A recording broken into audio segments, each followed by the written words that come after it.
नमस्कार, आदाब, सत श्री अकाल। मैं प्रखर श्रीवास्तव आप सभी लोगों का स्वागत करता हूं आपके अपने चैनल गुरु घंटाल में। और दोस्तों, आज का हमारा टॉपिक है डायरेक्ट एक्शन डे 1946। निकल पड़ते हैं आज के सफ़र पर। अगर ये वीडियो पसंद आए तो लाइक, शेयर, कमेंट करना ना भूलिए। गुरु घंटाल को सब्सक्राइब ज़रूर कीजिए। दोस्तों, ये कहानी दर्शाती है कि अक्सर एक इंसान की जो महत्वाकांक्षा होती है वो हज़ारों की बलि ले सकती है। और अक्सर ये कहा जाता है कि बिना सोचे समझे किसी भी पाथ पर आंख मूंद कर नहीं चलना चाहिए। दोस्तों, ये कहानी उस दौर की है जब हमारा देश भारत आज़ाद होने ही वाला था। ये कहानी है 1946 की। कैबिनेट मिशन इंडिया आता है क्योंकि अंग्रेज चाहते थे कि किसी तरह भारत पर कुछ सालों तक और राज किया जा सके, मगर भारतीय उस वक्त इस मूड में नहीं थे। और उस दौरान एक चीज़ भारत में सबसे ज़्यादा तूल पकड़ी हुई थी और वो थी मुस्लिम लीग वर्सेस कांग्रेस की बैटल। एक तरफ मुस्लिम लीग ये चाहती थी कि मुसलमानों को एक अलग मुल्क दिया जाए, उनका एक अलग मदरलैंड हो, होमलैंड हो, जिसको वो पाकिस्तान कहेंगे। दूसरी तरफ कांग्रेस ये नहीं चाहती थी कि भारत का बंटवारा हो। और दोनों ही पार्टी उस वक्त भारत की लार्जेस्ट पार्टीज़ में से एक थी। तो कैबिनेट मिशन अंग्रेज़ों ने भेजा कि किसी तरह ये जो टग ऑफ वॉर चल रहा गया between Congress and Muslim league, उसे ख़त्म किया जा सके। मगर कैबिनेट मिशन फेल हो गया। कैबिनेट मिशन ना कांग्रेस को मना पाया, ना मुस्लिम लीग को मना पाया अपने ज़िद से हटने के लिए। अब जब मोहम्मद अली जिन्ना को लगा कि बात नहीं बन रही है, किसी तरह अंग्रेज़ों ने भी कोशिश कर देख ली मगर बात नहीं बन रही है भारत के बंटवारे की, तो मोहम्मद अली जिन्ना ने एक नया रुख अपनाया और वो रुख था डायरेक्ट एक्शन डे का। 16 अगस्त को मोहम्मद अली जिन्ना ने डायरेक्ट एक्शन डे बुलवाया। डायरेक्ट एक्शन डे था क्या कि 16 अगस्त को पूरे के पूरे भारत में जहाँ जहाँ पर मुस्लिम लीग की गवर्नमेंट है या जहाँ जहाँ मुस्लिम लीग के नुमाइंदे हैं वहाँ पर हड़ताल होगी। Muhammad Ali Jinnah called for a general hartal in order to protest the INC stand and demand vehemently a separate homeland। तो कहते हैं ना कि साम दाम दंड भेद। मोहम्मद अली जिन्ना को लगा साम दाम हो गया, अब दंड और भेद की बारी है। तो मोहम्मद अली जिन्ना ने 16 अगस्त 1946 को डायरेक्ट एक्शन डे बुलवाया। और उस वक्त बंगाल के जो चीफ मिनिस्टर थे वो हुसैन शहीद सुहरावर्दी थे, जो कि मुस्लिम लीग के ही नुमाइंदे थे। The league announce that there was to be a mass rally presided over by Suhrawardi.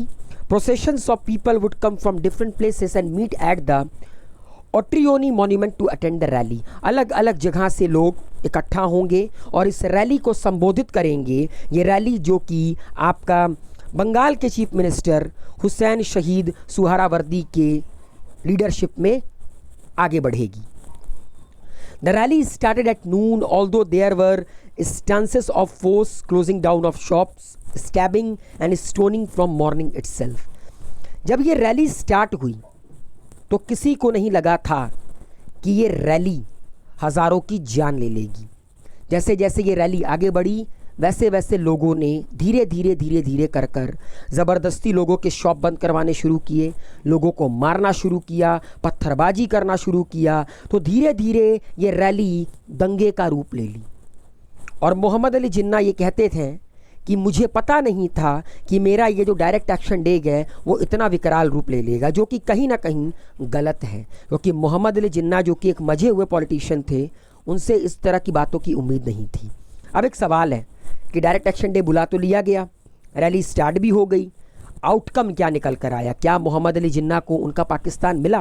Pakistan तो मिला मगर बाद में मिला। मगर कहीं ना कहीं डायरेक्ट एक्शन डे की जो बर्बरता थी ना, उसने अपना बहुत बड़ा रोल प्ले किया इंडिया पाकिस्तान के बंटवारे में। League leaders gave fiery speeches at the rally which got the massive crowd excited. जितने भी मुस्लिम लीग के लीडर्स थे वे आपके भड़काऊ भाषण देने लगे, जिस कारण की वजह से भीड़ एक्साइटेड हो गई। This was followed by large scales writing in Calcutta. Around 4000 people were killed on the first day. दंगे स्टार्ट हो गए पूरे के पूरे कलकत्ता में।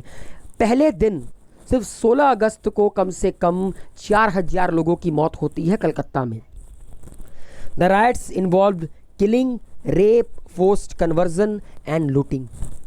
और इस राइट्स में रेप भी हुए, लोगों का मर्डर भी हुआ, ज़बरदस्ती लोगों का धर्म परिवर्तन भी कराया गया और लोगों को लूटा भी गया।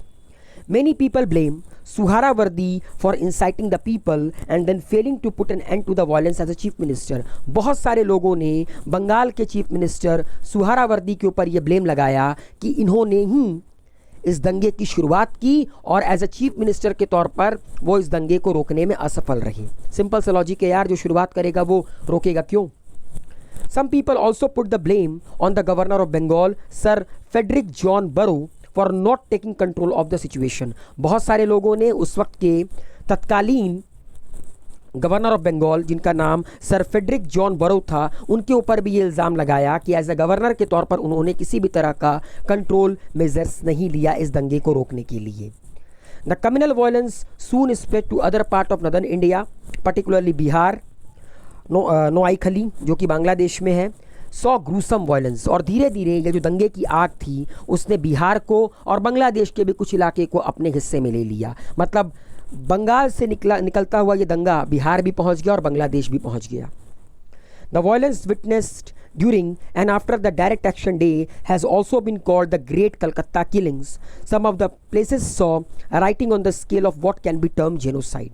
और ये जो डायरेक्ट एक्शन डे था ना, इसको दूसरा नाम ग्रेट कलकत्ता किलिंग्स भी दिया गया, क्योंकि हज़ारों लोगों की मौत हुई और ये जो रैली शुरू हुई थी ना, ये नरसंहार में बदल कर रह गई। India's independence was overshadowed by thousands of people getting killed or tortured in various riots, particularly in eastern, northern and the northwest India. और उसके बाद तो दंगों का सिलसिला चला भारत में। उसके बाद कई सारे दंगे हुए, मतलब आज़ादी पाने के लिए लाखों लोगों ने अपनी कुर्बानी दी और ये दंगे मोस्टली भारत के ईस्टर्न, नदर्न और नॉर्थ वेस्ट इंडिया में सबसे ज़्यादा हुए। And the Calcutta killing were the first of the such pre independence writing. और कलकत्ता की जो किलिंग थी वो आज़ादी के पहले की पहली दंगा था जहाँ पर लोगों की हत्या हुई थी भारत के बंटवारे को लेकर। भारत के बंटवारे के बाद तो दंगे हुए ही हुए, हिंदू मुस्लिम ने एक दूसरे को काटा ही काटा, मगर आज़ादी के पहले ये जो डायरेक्ट एक्शन डे था, जो कि आपका ग्रेट कलकत्ता किलिंग में बदल गया, वो आपका पहला प्री इंडिपेंडेंस राइट था। All this bloodshed and communal tensions ultimately led to the Indian National Congress acceptance of the partition of the country in order to suppress the violence and bloodbath. Muslim league कहीं ना कहीं अपने इस agenda में सफल हुई। इतना ज़्यादा खून देखकर, इतना ज़्यादा खून की नदियाँ, ब्लड बाथ देखकर इंडियन नेशनल कांग्रेस ने ये एक्सेप्ट कर लिया कि भैया बंटवारा कर दो। और आपको मैं एक बात और बता देना चाहता हूँ कि लॉर्ड माउंटबेटन जब इंडिया आए थे तो असल में भारत की आज़ादी 1948 में होने वाली थी, मगर जब उन्होंने ये देखा कि हिंदू मुस्लिम एक दूसरे के साथ नहीं रह पाएंगे भारत में, जिस तरह का दंगा फसाद हो रहा था, इन्होंने एक सिंपल बात कही ब्रिटिश पार्लियामेंट को कि भारत को 1947 में ही आज़ाद कर दो, वरना भारत में कोई नहीं बचेगा, मुल्क ही नहीं रहेगा, तो क्या करोगे आज़ाद कर कर। तो ये पूरा का पूरा डायरेक्ट एक्शन डे की कहानी है, जो कि एक रैली से शुरू हुई और द ग्रेट कलकत्ता किलिंग्स में कन्वर्ट हो गई। इसीलिए कहा जाता है कि किसी और की महत्वाकांक्षा अक्सर लोगों के लिए जंजाल बन जाती है। फॉलो करो, अगर आपको किसी को फॉलो करना है करो, मगर कहते हैं ना, आंख बंद कर कर कभी किसी को फॉलो मत करना, वरना खामियाजा हमें ही भुगतना पड़ता है। So wish you all a very good luck, take care, goodbye, शब्बा खैर। अगर ये वीडियो पसंद आया हो तो लाइक शेयर कमेंट करते जाओ और सब्सक्राइब ज़रूर कीजिए गुरु घंटाल को।